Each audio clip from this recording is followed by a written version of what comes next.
하나님을 향해서 우리 마음을 열고 우리 입술을 열어서 하나님을 찬양함으로 하나님께 영광 돌리며 나아가도록 하겠습니다. 우리 주없이 살 수 없는 박수 치면서 하나님께 찬송 드리겠습니다. 너의 소망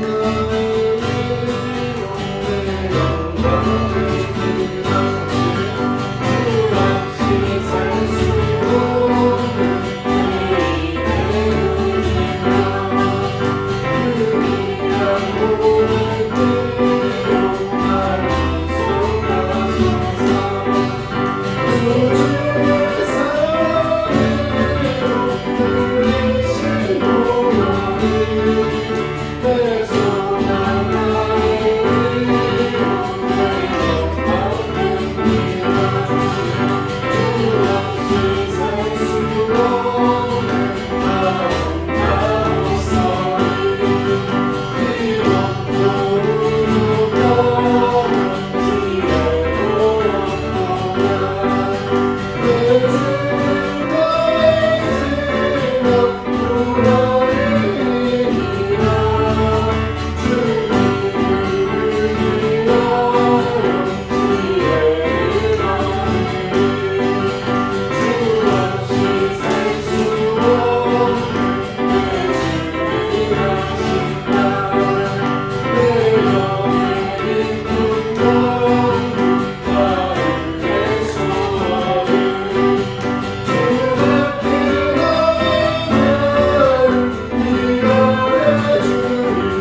찬양하는 시간 됐으면 좋겠습니다. 이렇게 사랑하는 우리 찬양 드리겠습니다.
살아계신 아버지 하나님, 오늘도 변함없이 또 거짓없이 성실한 하나님의 사랑으로 또 우리를 부르시고 또 예배 가운데로 우리를 이끌어 주셔서 감사합니다.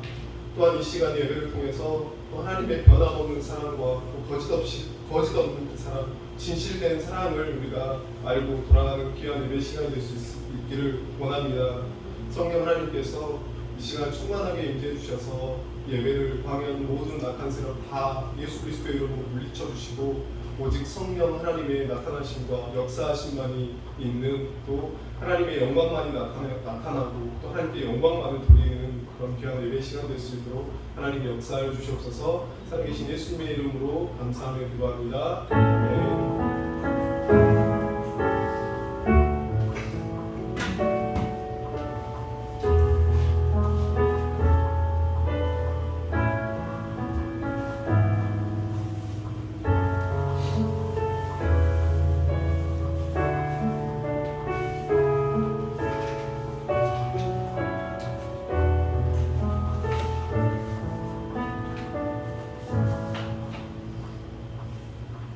이 시간 다 함께 일어나셔서 하나님께서 우리를 예배자로 부르시는 하나님의 말씀을 경청하시기 바랍니다.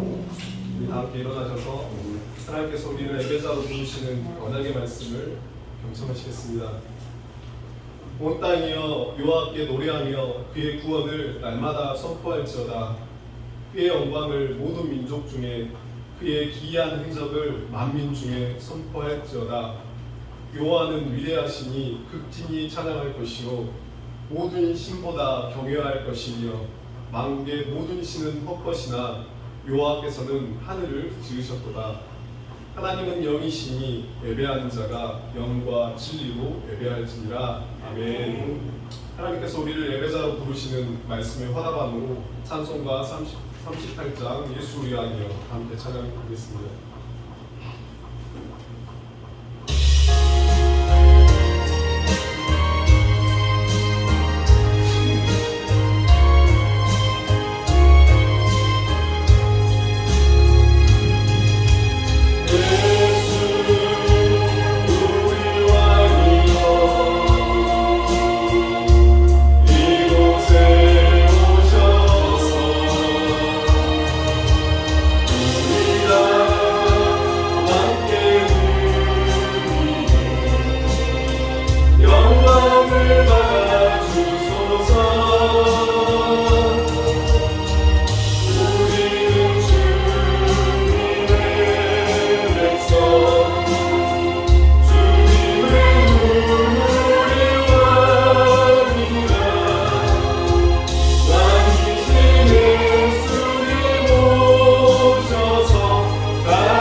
언약의 말씀을 듣고 그 말씀 앞에 하나님 앞에 우리의 죄인됨을 다시 한번 생각합니다.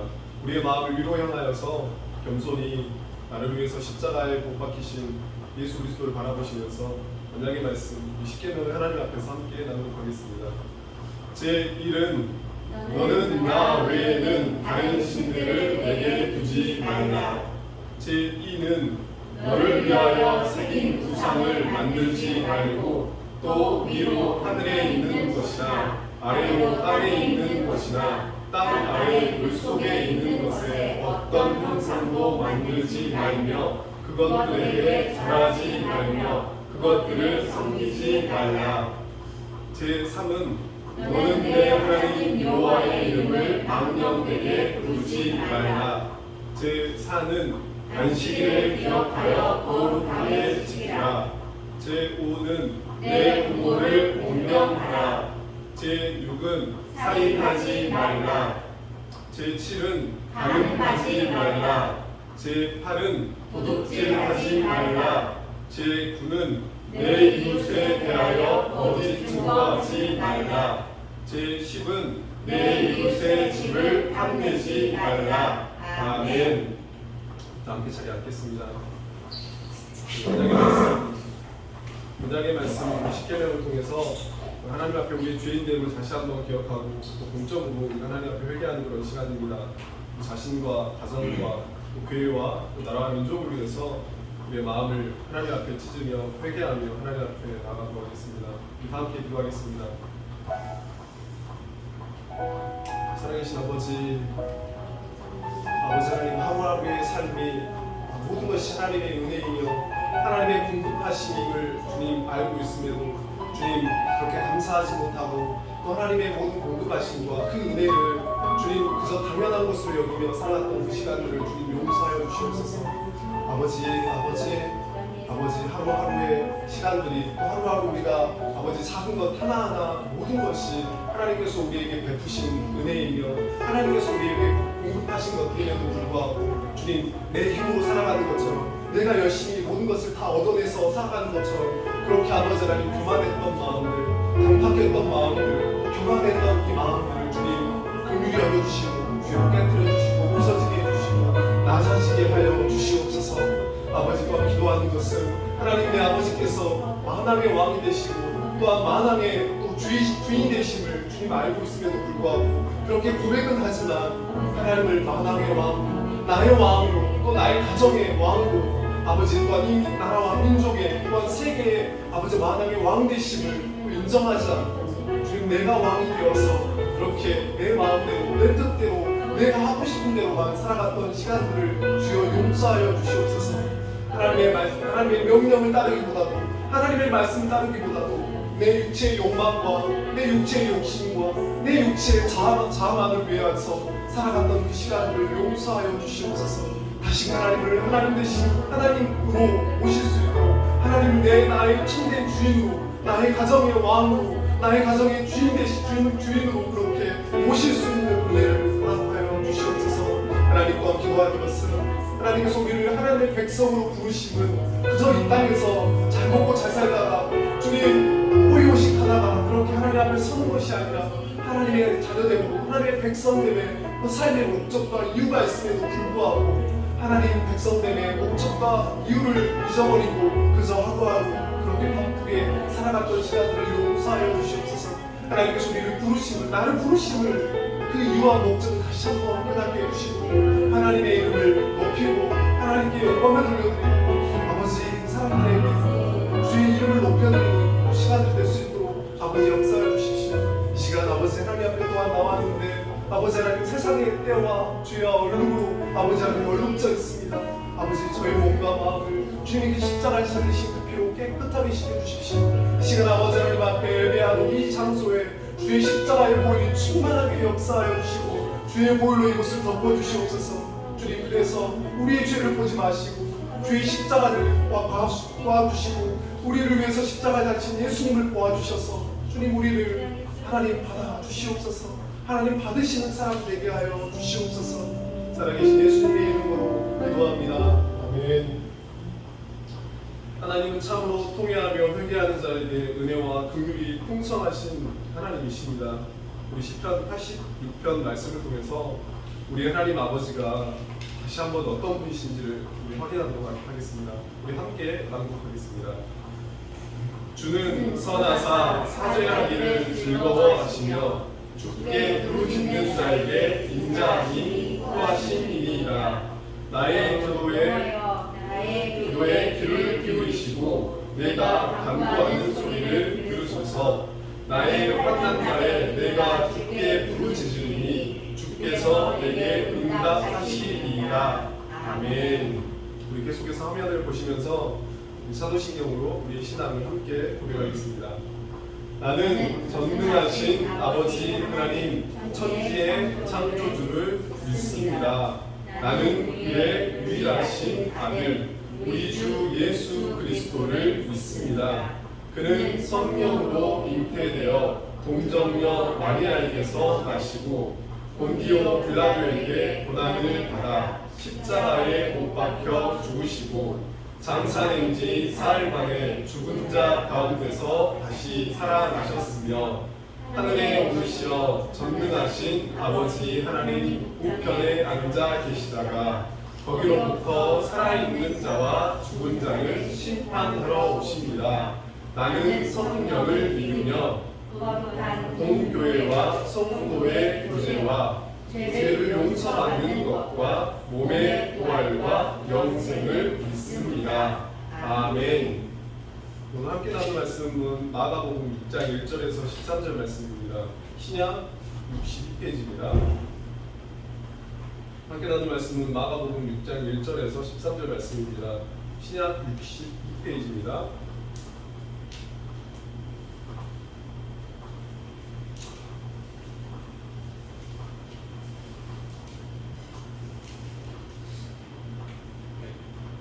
다 찾으셨으면 제가 한 절 읽고 여러분 한 절 읽겠습니다. 예수께서 거기를 떠나사 고향으로 가시니 제자들도 따르니라. 안식일이 되어 회당에서 가르치시니 많은 사람이 듣고 놀라 이르되 이 사람이 어디서 이런 것을 얻었느냐. 이 사람이 받은 지혜와 그 손으로 이루어지는 이런 본능이 어찌 됨이냐. 이 사람이 마리아의 아들 목수가 아니냐. 야고보와 요셉과 유다와 시몬의 형제가 아니냐. 그 누이들이 우리와 함께 여기 있지 아니하냐고 예수를 대척한지라. 예수께서 그들에게 이르시되 선지자가 자기 고향과 자기 친척과 자기 집 외에서는 용병을 받지 못함이 없느니라 하시며 거기서는 아무 권능도 행하실 수 없어 다만 소수의 병자에게 안수하여 고치실 뿐이었고 그들이 믿지 않음을 이상히 여기셨더라. 예, 모든 촌에 두루 다니시며 가르치시더라. 12제자를 부르사 둘씩 보내시며 더러운 귀신을 제어하는 권능을 주시고 명하시되 여행을 위하여 지팡이 외에는 양식이나 배낭이나 전대 돈이나 아무것도 가지지 말며 신만 신고 두벌옷도 입지 말라 하시고 또 이르시되 어디서든지 누구의 집에 들어가거든 그곳을 떠나기까지 거기 유하라. 어느 곳에서든지 너희를 영접하지 아니하고 너희 말을 듣지도 아니하거든 거기서 나갈 때 발 아래 먼지를 떨어버려 그들에게 증거를 삼으라 하시니 제자들이 나가서 회개하러 청청하고 다 함께 읽겠습니다. 많은 귀신을 쫓아내며 많은 병자에게 기름을 발라 주시더라. 아멘. 다 함께 기도하겠습니다. 살아계신 아버지 감사합니다. 지난 한 주간 너무나 뜨거워서 정말 이 뜨거운 불볕 가운데 한 주를 어떻게 보낼까 그런 많은 고민을 하고 또 우리의 육체 또한 너무나 연약하여진 그런 시간이었는데 하나님 또 이 시간 또 한 주 동안에 그 불볕으로부터 하나님께서 우리의 생명을 또 지켜주시고 또 강건한 모습으로 또 하나님 앞에 또 예배의 자리에 나올 수 있도록 허락해 주셔서 너무나 감사합니다.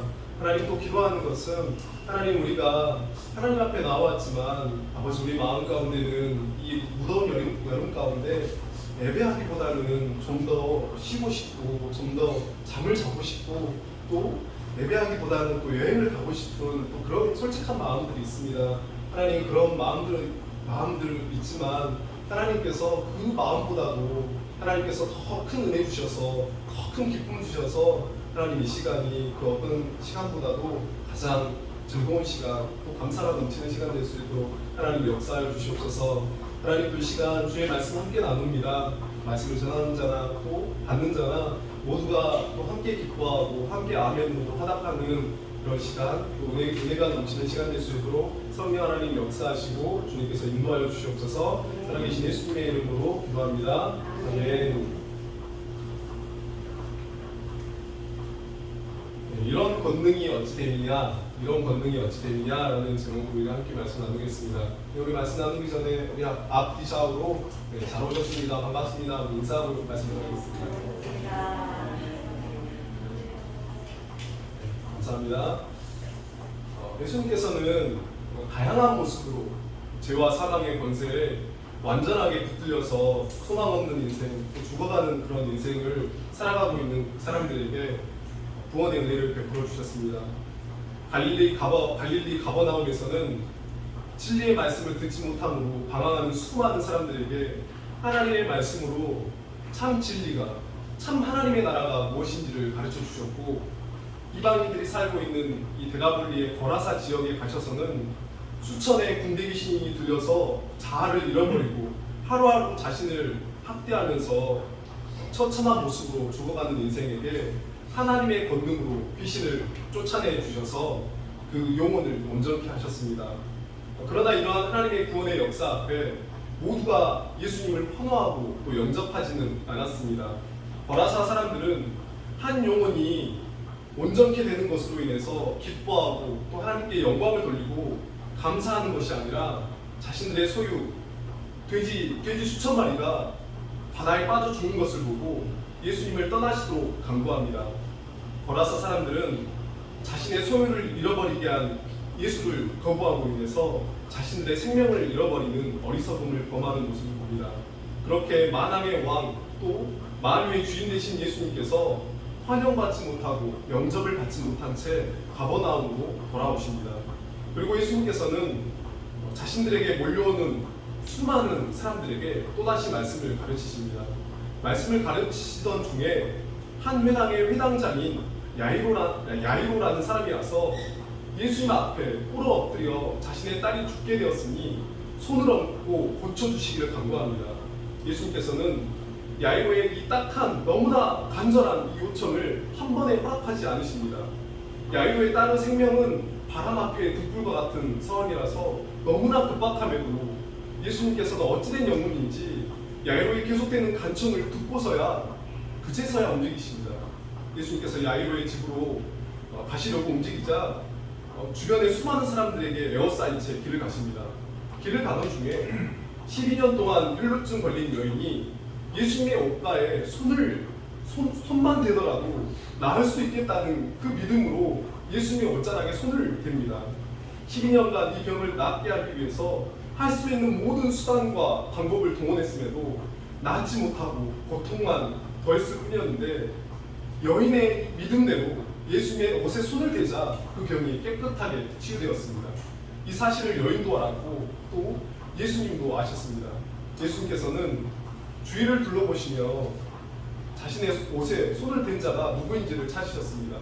여인은 부정한 몸으로 또 여인으로 예수님을 만진 것으로 두려웠지만 자신에게 이루어진 일을 예수님 앞에, 모든 사람들 앞에 사실대로 말씀을 드립니다.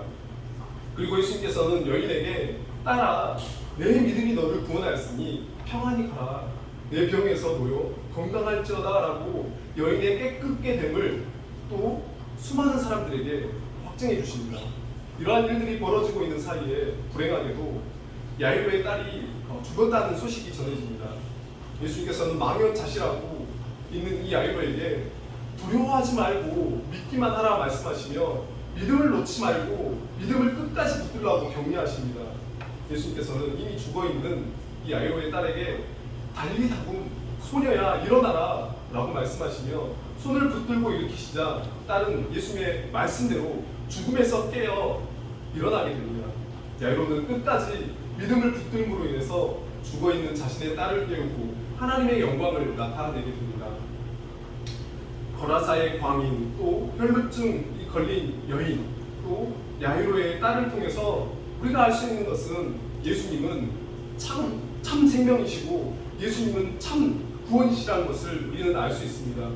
그렇기에 예수님께서 계신 곳은 죄와 사망의 권세가 완전히 장악하고 있는 사람일지라도 그곳엔 생명이 살아나는 역사가, 구원의 역사가 일어납니다. 믿음으로 예수님을 가까이 하는 사람, 예수님과 항상 함께하는 사람에게는 참 생명과 구원의 역사가 일어납니다. 오늘도 우리가 하나님 앞에 예배하는 이 시간 예수님으로 인한 생명과 구원의 역사가 일어나기를 소망합니다. 예수님께서 가버나움에서 사역을 하시고 이제 또 사역의 장소가 바뀌게 됩니다. 우리 1절 말씀을 함께 읽겠습니다. 예수께서 거기를 떠나사 고향으로 가시니 제자들도 따르니라. 아멘. 예수님께서 거기를 떠나사, 거기는 이제 가버나움입니다. 가버나움을 떠나서 고향으로 가시니, 여러분 예수님의 고향은 여러분 다들 잘 아시는 것처럼 나사렛입니다. 여러분 저도 가끔 헷갈릴 때가 있는데 예수님께서 태어나신 곳은 베들레헴에서 태어나셨지만 헤롯 왕이 동방 박사들에게 왕이 태어났다라는 그 말을 듣고 3살 이하의 유아를 학살하는 그런 일이 벌어지게 됩니다. 요셉과 마리아는 천사들의 지시로 애국으로 피신을 했다가 다시 또 나사렛으로 오셔서 그곳에서 어린 시절과 청년기를 보내시게 됩니다. 이 나사렛은 가버나움에서 약 20분에서 30분 거리에 있습니다. 아주 작은 고을이었고 또 변방 지역, 변두리, 여러분 시골 깡촌이라고 생각하시면 될 것 같습니다. 아마도 헤롯의 손길이 미치지 않는 곳으로 가신 것이 아닌가 생각이 됩니다. 예수님께서는 공생애를 시작하면서 복음을 전하기 시작하면서 나사렛 고향을 떠나서 갈릴리 가버나움으로 가셔서 그곳을 전초기지로 삼고 그곳에서 갈릴리에서 수많은 사람들에게 말씀을 가르치시고 많은 병자들을 고치시고 많은 기적을 일으키셨습니다. 오늘 본문은 이 갈릴리에서의 사역을 하시다가 제자들을 데리시고 고향으로 가시는 장면입니다. 고향을 떠날 때는 혼자였지만 이제는 12명의 제자들이 따르고 또 제자가 아닌 수많은 사람들이 예수님을 따랐을 것입니다. 어찌 보면 금의 환향이라고 볼 수 있지만 예수님께서 고향 사람들에게 그 환영을 받지 못할 거라는 그런 예상을 하게 됩니다. 마가복음 3장을 보면 예수님과 바리새인들 간에 이 바알세불 논쟁이 있었습니다. 예수님께서 행하시는 권능이 귀신의 왕의 능력을 힘입어서 그런 일을 행한다는 것입니다. 그러한 논쟁이 일어나고 있는 가운데 고향에서 예수님의 어머니와 형제들이 와서 예수님을 붙들러 왔습니다. 고향에 예수님에 대한 소문이 좋지 않았던 것만 분명한 것 같습니다. 이웃 사람들에게 예수가 미쳐서 귀신이 들려서 저렇게 자기가 하나님이다, 구원자다 라고 그런 얘기를 계속 듣다 보니 가족들로서는 예수님을 보호하기 위한 조치로 데리러 오지 않았을까 싶습니다. 예수님께서는 가족들에게도 인정을 받지 못한 그런 상황이었습니다. 그런 상황에서 예수님께서 제자들과 수많은 사람들을 데리고 고향에 오신 것입니다. 예수님께서는 고향에 오셔서 늘 하시던 것처럼 2절 말씀에 안식일에 회당에 들어가서 말씀을 가르치셨습니다. 많은 사람들은 예수님의 말씀을 듣고 놀랐습니다. 그리고 이렇게 말합니다. 이 사람이 어디서 이런 것을 얻었느냐? 이 사람이 받은 지혜와 그 손으로 이루어지는 이런 권능이 어찌 되느냐? 3절 말씀입니다.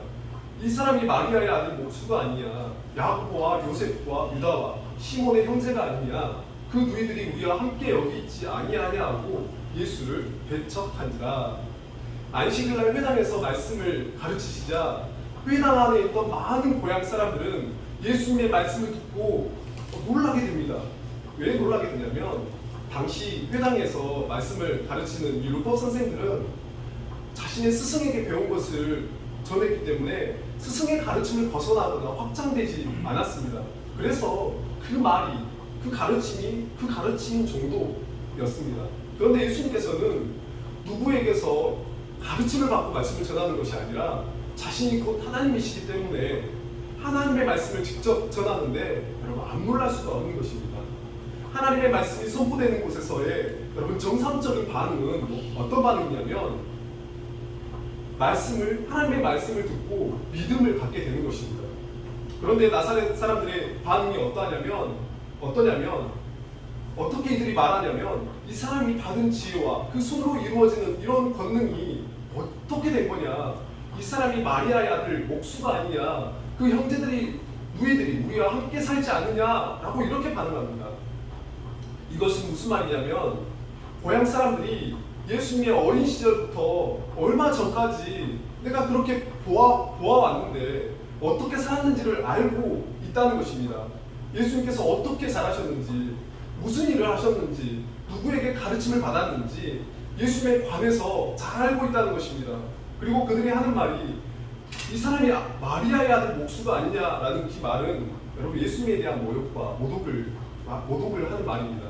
우리도 아버지의 이름을 대고 누구의 아들이라고 하지 어머니의 이름을 대고 누구의 아들이라고 하지 않습니다.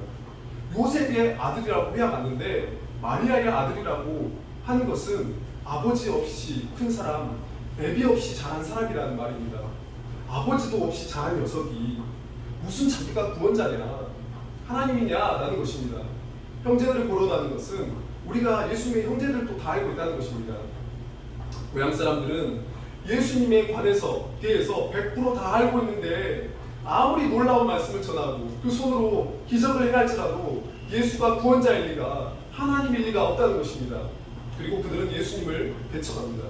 배척하다라는 뜻은 따돌리거나 거부하고 밀어낸다라는 것입니다. 그리고 시제가 미완료입니다. 계속해서 고향 사람들은 예수님을 거부하고 따돌리고 밀어냈습니다. 예수님께서는 이러한 반응에 대해서 사절 말씀에 고향 사람들에게 선지자가 자기 고향과 자기 친척과 자기 집 외에서는 존경받지 못함이 없다라고 말씀하십니다. 이 말은 당시 유대 사회에서 보편적으로 알려져 있던 이 격언구를 인용하신 것입니다. 특별히 격언구에는 자기 친척과 자기 집은 들어가지 않는데 마가가 추가해서 말하는 것은 예수님께서 친척들에게도 가족들에게도 배척당하고 있음을 말해주고 있습니다. 예수님의 고향 사람들, 가족들, 친척들이 이 친척들의 이 불신앙적인 이 모습은 앞서 12년 동안 혈루증 걸린 여인이 예수님의 옷자락에 손만 대기만 해도 나을 거라는 믿음, 그리고 자신의 지위와 또 학식을 다 내려놓고 예수님 앞에 엎드려 간구했던 이 야이로의 모습과는 너무나 대조가 되는 불신앙적인 모습이라고 할 수 있습니다. 오랜 시간 불치병으로 고생하던 이 혈루증 걸린 여인은 예수님에 대한 소문을 듣고 예수님을 찾아왔고 또 수많은 사람들에게 말씀을 전할 때 그 말씀을 듣고 예수님에 대한 믿음이 더욱 확고해져서 그 믿음으로 예수님의 옷자락만을 만짐으로 치유를 받고 구원을 받습니다. 야이로 또한 딸의 죽음 앞에서 예수님 앞에 모든 걸 자신의 모든 사회적인 신분과 지위, 학식을 모든 걸 내려놓고 예수님의 구원의 은혜만을 바랬을 때 예수님께서는 야이로에게 믿음을 더해 주셔서 구원을 받습니다. 혈루증 걸린 여인과 야이로는 예수님에 대해서는 잘 알지 못했지만 그분이 행하시는 기적과 그분이 전하시는 그 말씀을 듣고 그분이 하나님이심을 알게 되고 믿게 되었습니다. 그렇지만 반대로 나사렛 이 고향 사람들은 예수님에 대해서 잘 알지만 예수님에 대한 알미 곧 믿음으로 나아가지는 못합니다. 예수님에 대한 정보가 결국 우리를 믿음으로 이끌지는 않는다는 것입니다. 그들은 예수님에 관해서도 많은 것을 알고 있었지만 정작 예수님의 그 존재에 대해서는 아무것도 알지 못했던 것입니다. 그들이 알고 있다고 생각했던 것은 오히려 독이 돼서 예수님을 알지 못하도록 하는 올무가 되어서 실족하게 되고 걸려 넘어지게 되어버립니다. 여러분, 아는 것이 힘이다라는 말이 있습니다. 정말로 아는 것이 힘이 되고 유익이 되는 때가 있습니다.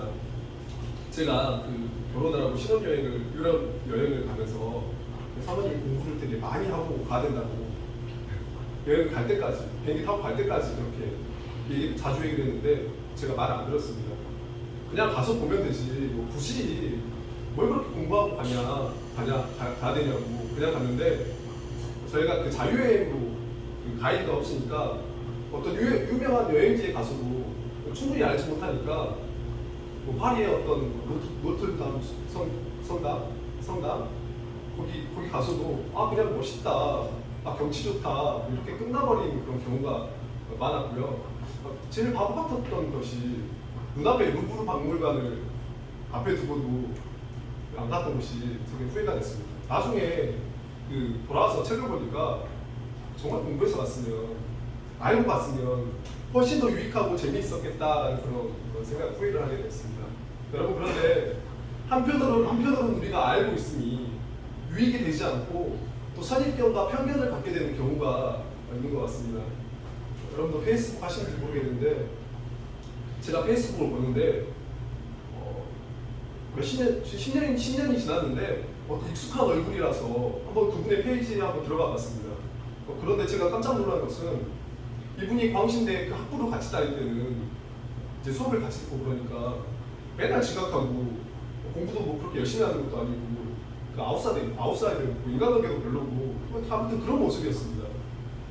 이제 시간이 지나서 페이스북을 보니까 네 목사가 되어 있으시고 또 연세대 대학원 또 나오시고 또 대안학교 교장으로 또 교회 목사로 또 다음 세대 섬기는 여러 가지 일들을 아름답게 하고 있는 것을 제가 보았습니다.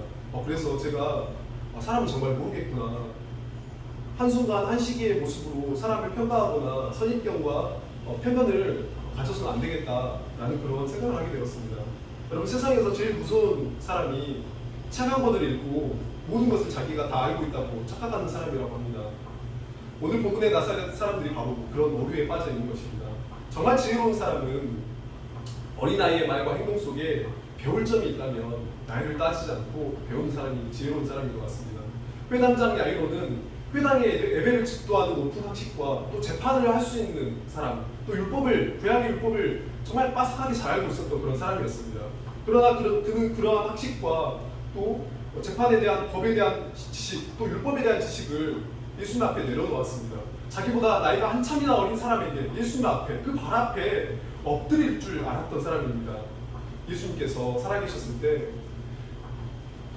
사람의 몸을 입고 있으셔서 모든 지역의 모든 사람들에게 구원의 복음을 전하러 가실 수 없었습니다.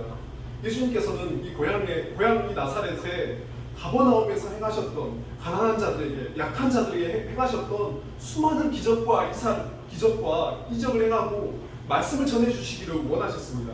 그러나 나사렛 사람들의 내가 널 다 알고 있다는 이 편견과 이 선입견 때문에 예수님을 거부하고 밀어내버립니다.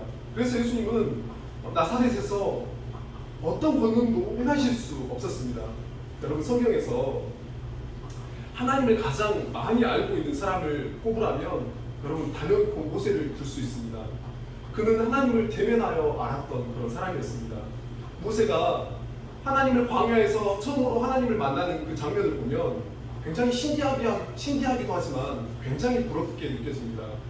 출애굽기 3장에서 보면 모세가 그날도 동일하게 광야를 돌아다니며 양에게 풀을 뜯기는데 이 메마른 광야에서 떨기나무가 불타고 있는 것을 봅니다. 모세가 그걸 보고 있는데 타서 사라져야 하는 이 떨기나무가 계속 타고 있는 것을 보고 이게 무슨 일이지 하고 가까이 가서 보려고 하자 하나님께서 모세야 모세야 라고 이렇게 부르십니다. 모세는 하나님을 진작부터 알았던 것처럼 내가 여기 있나이다 라고 대답을 합니다.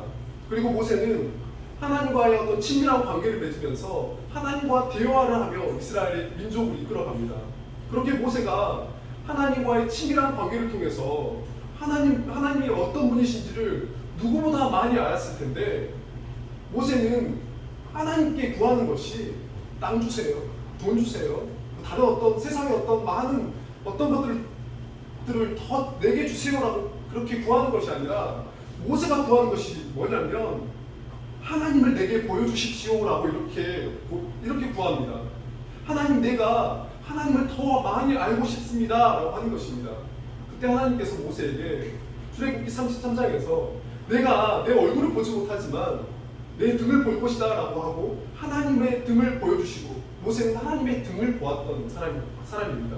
여러분 우리는 기도 응답 한번 받았다고 해서 하나님을 다 알고 있다는 것처럼 말하는 경우도 있고요.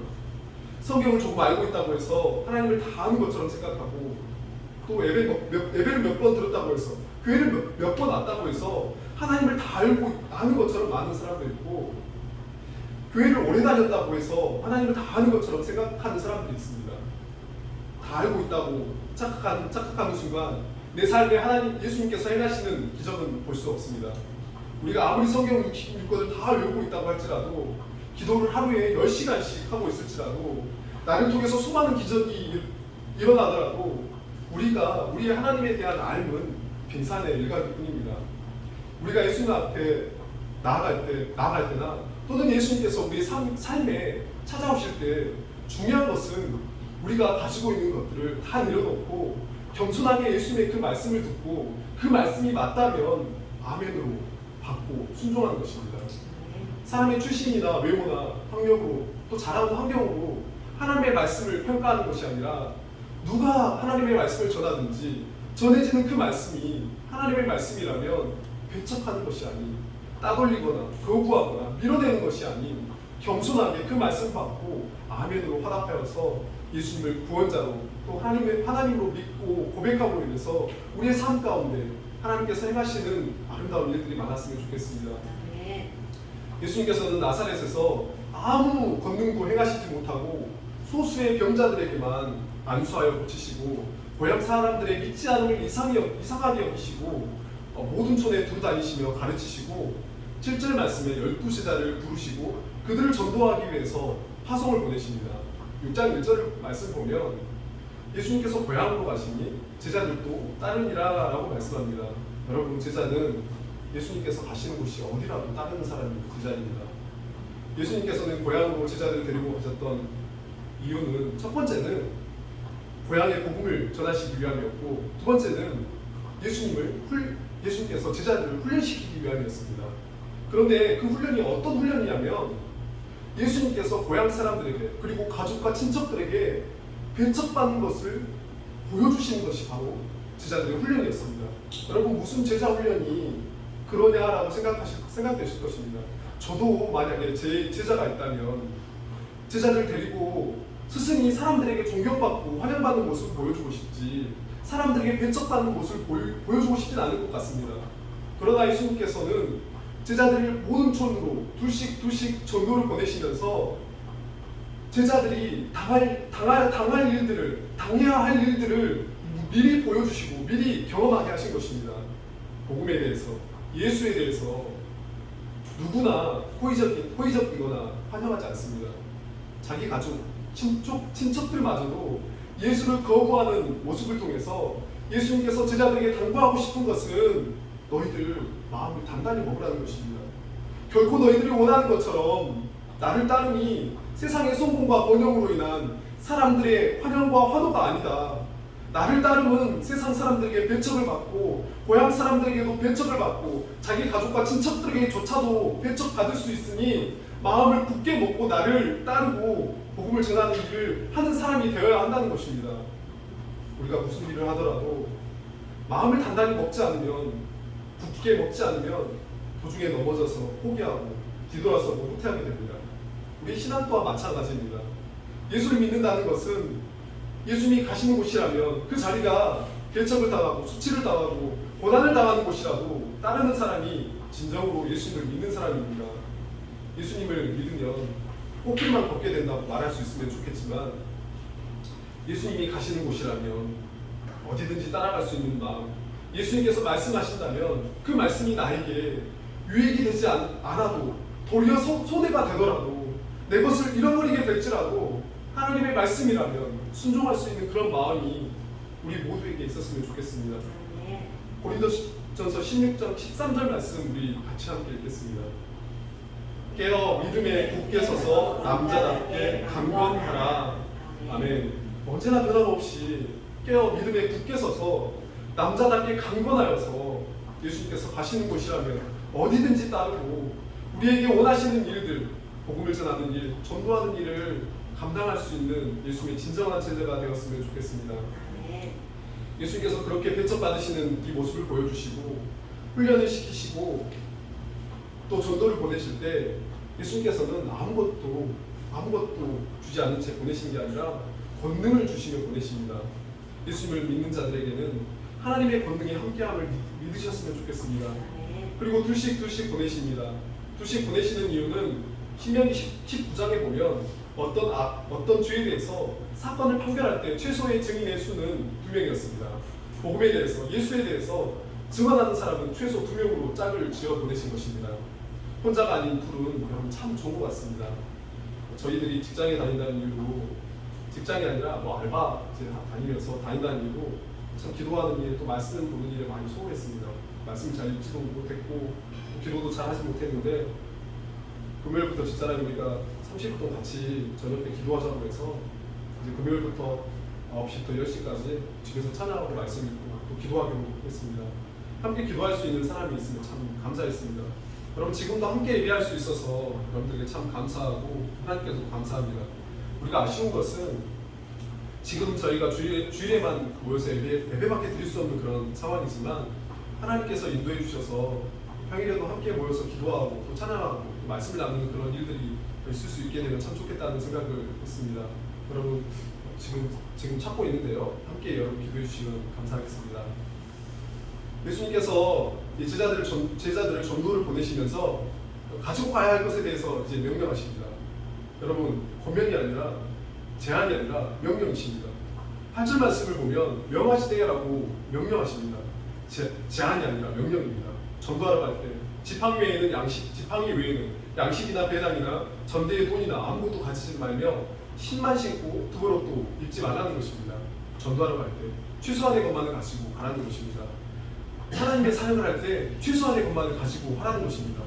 예수님의 사역을 보면 한시도 지체하지 않으시고 복음을 전하러 다니시는 걸 봅니다.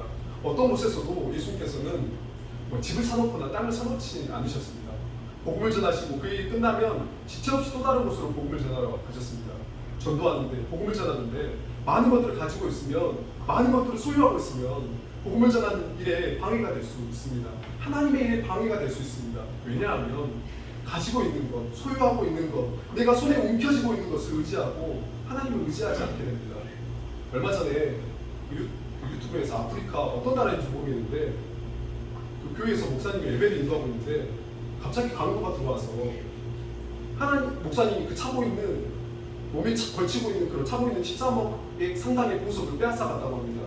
정말 그 영상을 보니까 목사님이 굉장히 두꺼운 금반지와 또 긴 금목걸이 또 다른 보석도 있었던 것 같습니다. 제 생각에는 하나님께서 복음에 방해가 되니까 빼앗아가신 것이 아닌가라는 그런 생각이 들었습니다. 전도하러 갈 때는 복음을 전하러 갈 때는 철저하게 여러분 하나님의 하나님만을 의지하라는 것입니다. 사람이 가지고 있는 언변, 지혜, 물질로 복음을 전하는 것, 하나님의 일을 하는 것이 아니라는 것입니다. 여러분 우리 신앙생활 또한 마찬가지입니다. 우리가 가지고 있는 모든 소유를 다 버리라는 그런 뜻이 아닙니다.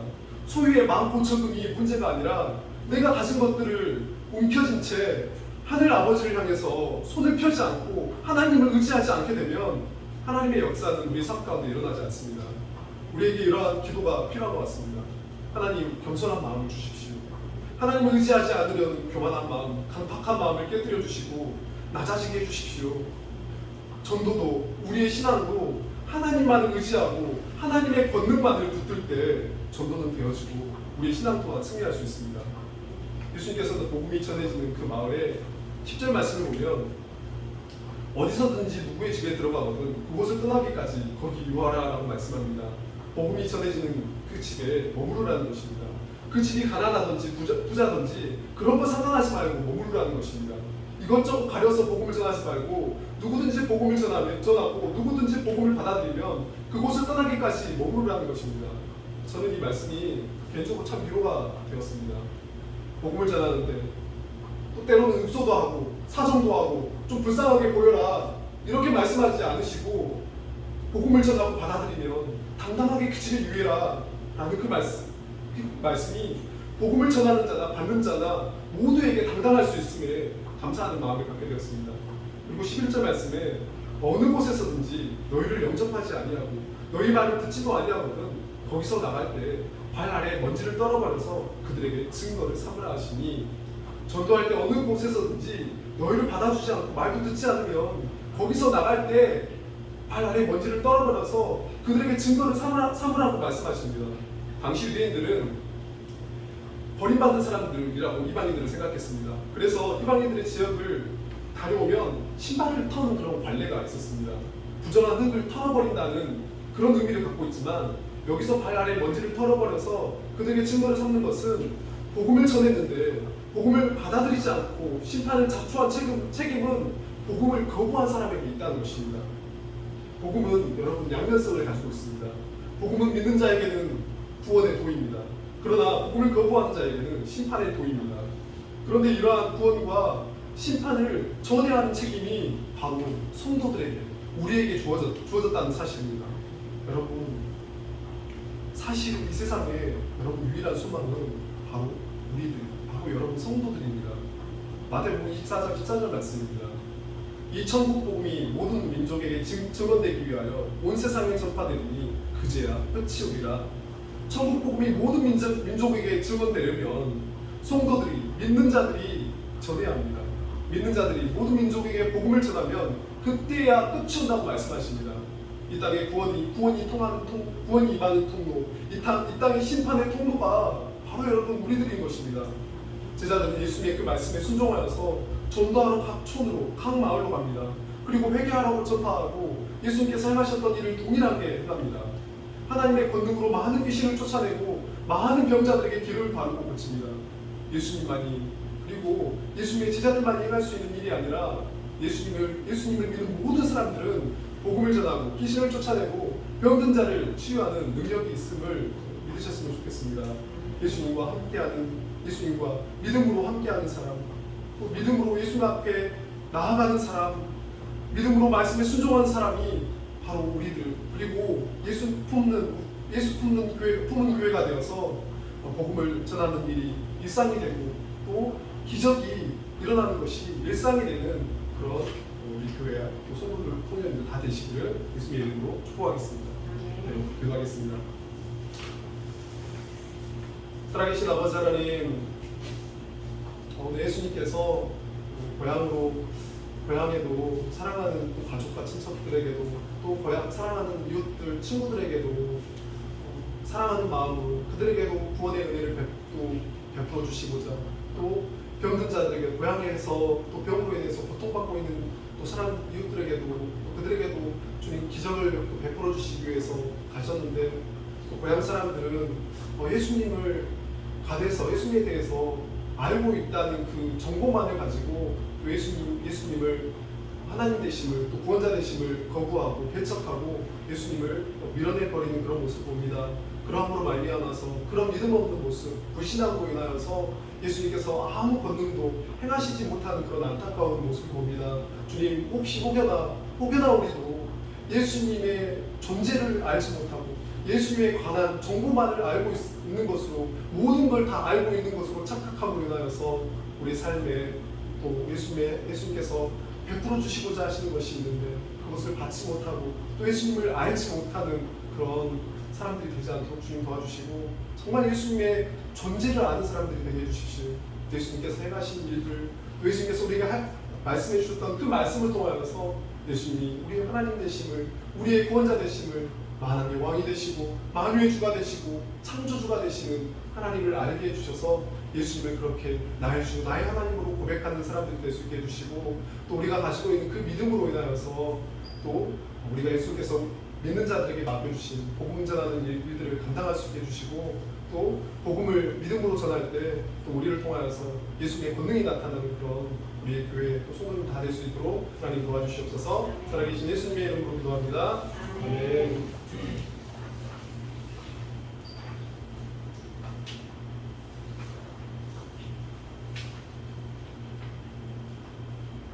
우리 찬송가 380장 함께 찬송드리겠습니다.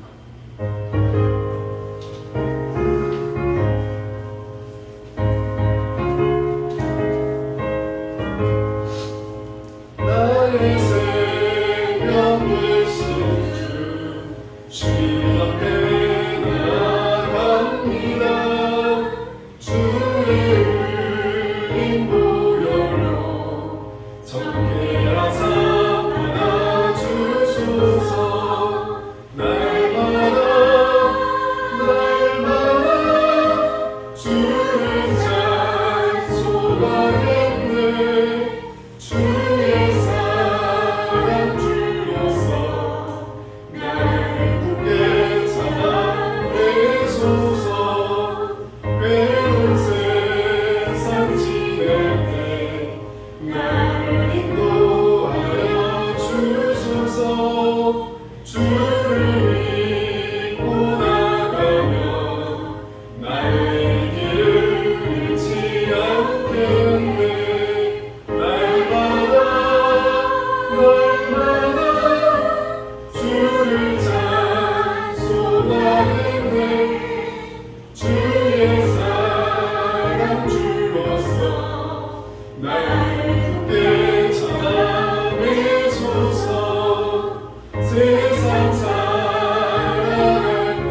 3월에 점심 식사가 준비되었습니다.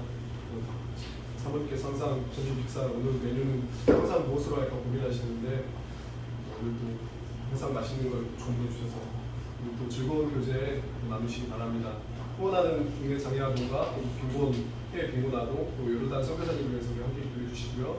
또 한 달에 한 번 있는 다음 주에 또 하늘창고 사역을 이렇게 협력하고 있는데 하나님께서 또 이 일들이 또 확장될 수 있도록 함께 기도해 주시기 바랍니다. 또 아까 설교 중에 잠깐 말씀드렸던 것처럼 이번 주부터 뭐 예배할 수 있는 그런 장소를 알아보고 있는데요. 쉽지는 않은 것 같아요. 근데 여러분 함께 기도해 주셔서 하나님께서 합당한 또 하나님께서 또 아름답게 예배해 주신 곳으로 잘 옮길 수 있도록 함께 기도해 주시기 바랍니다. 네, 우리 다 함께 일어나셔서 우리 주기도문으로 찬양을 부르겠습니다.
우리 자신에게 또 우리 함께 예배하는 모든 사람들에게 하나님의 복이 임하기를 원하는 마음으로 또 그 하나님께서 주시는 그 복으로 말미암아 한 주를 또 아름답게 살아가기를 원하는 그 마음을 가지고 우리 반복 선언하겠습니다.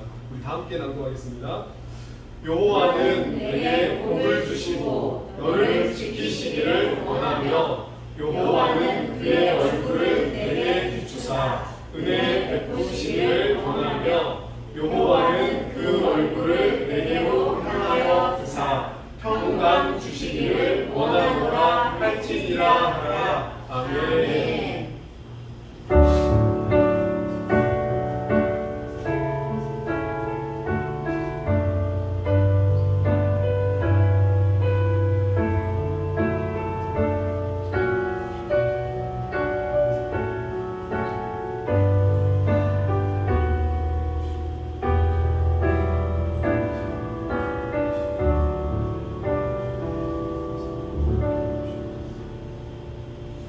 네, 감사합니다. 우리 식사 맛있게 하겠습니다. 아, 오이네요. 네, 오고 있는 동안 좀 정리하겠습니다.